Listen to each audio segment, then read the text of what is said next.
Au commencement, quand les émotions des êtres vivants n'étaient encore que des forces brutes, incontrôlées et sauvages, une présence singulière se cristallisa dans les ombres du monde.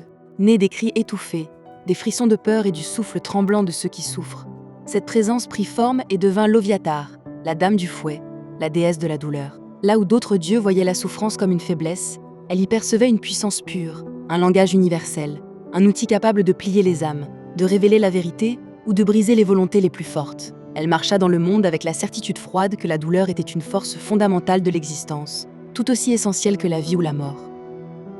Très tôt, l'Oviatar trouva une alliée aussi étrange que redoutable, Talona, la dame des maladies et des poisons. Entre elles naquit une relation faite d'admiration, de compétition et d'un lien presque familial. Ensemble, elles exploraient les limites de la souffrance, échangeant coups, poisons et tortures avec une intensité qui aurait tué n'importe quel mortel, mais qui, pour elles, n'était qu'une forme de communion. Leur proximité donna naissance à des rumeurs anciennes les décrivant comme des sœurs liées par un pacte sombre. L'une maîtrisant la douleur physique, l'autre la douleur lente et insidieuse des fléaux.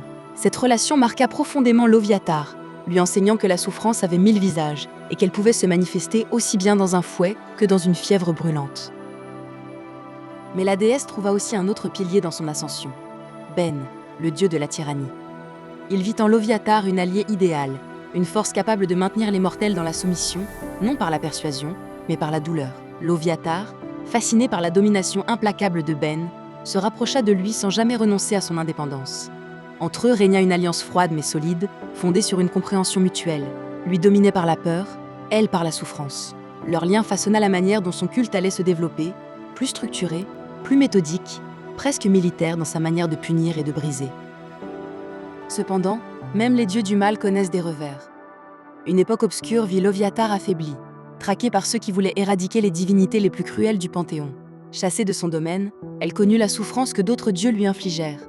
Et ce fut paradoxalement cette expérience qui la rendit plus forte encore. Les douleurs qu'elle endura dans cet exil devinrent une source de pouvoir brut, une forge qui affûta son essence. Lorsqu'elle revint, elle n'était plus simplement la déesse des tortures. Elle devint la maîtresse absolue de toutes les souffrances, physiques, émotionnelles, psychologiques. Elle comprit que la douleur pouvait façonner non seulement le corps, mais aussi les royaumes et les destins. Ces temples s'étendirent alors, souvent cachés derrière des façades nobles ou austères.